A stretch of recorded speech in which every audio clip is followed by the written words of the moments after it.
about the SEC. Let's bounce around. Let's get to some of the other conference tournaments that are obviously going to be kicking off this week. And let's start with the Big Ten. Jeff Goodman, who do you like? Where are your vibes with the Big Ten tournament? Who's going to have a good week? Well, I think the Big Ten is kind of like the SEC light to me this year. It's deep, maybe not quite as deep as the SEC. They got some good teams at the top, but it's not as dominant as the SEC. But it's going to be a fun one, and it's fairly wide open, right? I mean, we said that all year, and yeah, Michigan State's the best team.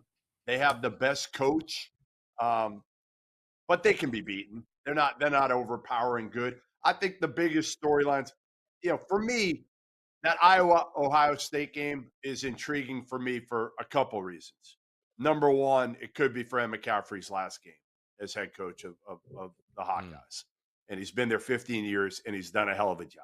I know he hasn't gotten past the first weekend of the NCAA tournament, but he's made Iowa pretty much nationally relevant almost every year for the last 10 years. And they play Ohio State. And Jake Diebler, being their first-year head coach, has to win this game. If he doesn't win this game, they're gone. I don't see any way they make the NCAA tournament. And he's got talent. He's got really good guards. There's no reason that Ohio State should be in this position right now. I know he's a first-year head coach, but when you've got those type of guards, and in particular you got Bruce Thornton that you can trust, they should be in the tournament right now in a league like this. So I think Ohio State's got to win that one at minimum. And maybe, depending on what else happens this week around the country, might need to beat Illinois. But that's, to me, the most intriguing early game for the Big Ten. Yeah, Steve, Illinois, man, they are such a fascinating one for me because I genuinely, and I think I speak for a lot of people, including Illini fans, when I say that I hated watching them for the better part of January and February. But then, Brad Underwood has that moment where he has this epiphany. He's like, listen, my guys are healthier. The various contagions that have, ripped through our locker room are over.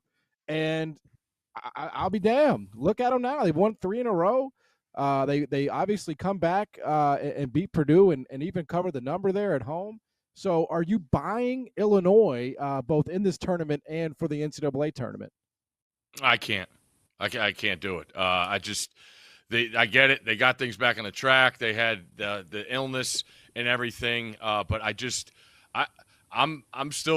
still love Maryland's draw. I know they haven't had success in the Big Ten tournament. I think they've made one semifinal, but when you look, they're going to get the winner of Rutgers. What is it? No, yeah, the Illinois deal. I just love the matchup. Maryland went there and beat them. Maryland and the Michigan's on the bottom of Maryland. They just went there, went there and beat them. I think Maryland's best is the best in the conference. I said that a little bit earlier, and I get it. You are such a homer. What are you doing? Are you trying to get more airtime on Scott's show? I am not. You don't get enough?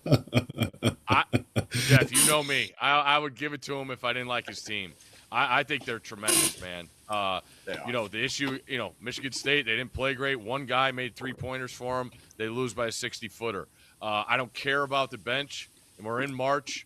TV timeouts are as long as anything, especially in this tournament, especially the Big Ten. So I think avoid foul trouble. I actually like Geronimo, the way he comes off the bench and attacks and plays his role. I love Maryland's draw on this. And on the top, call me crazy, I would take a shot with Oregon. They're like 28-1. They get Indiana and, Michigan State. How much fight they got in them? We've seen. I'm not that scared of them. Like Coach Kreml said, 40 minutes. You got to be better once for 40 minutes. Dana's had a great success in conference tournaments. And going to the Big Ten, I don't expect anything. But, again, 28-1, I look at them. But Maryland's the pick for me. Steve, did I just catch you rattling the cage of Tom Izzo there? Is that what that was? You were rattling old Izzo's cage, asking how much fight they got left in them?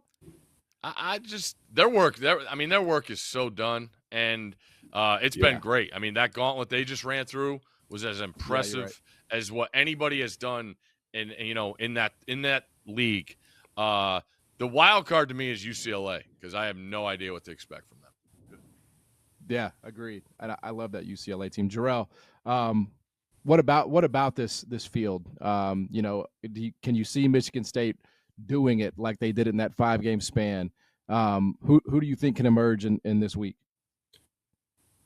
I don't love necessarily the Oregon pick, but I do got a bit of a bold prediction for this one. I completely agree about the Michigan State thing. I do not think they're going to win because at the end of the day, they're Big Ten champs. They don't have a whole lot left to play for at this juncture. I don't think they really move the needle one way or another with the rest of this tournament. Like you said, their work is kind of done. But I do think that, and this is the prediction, I don't think anybody in that top 4 is going to win the tournament. I think this tournament is going to get won by somebody who starts playing on Thursday. So I take Illinois, Wisconsin, Purdue.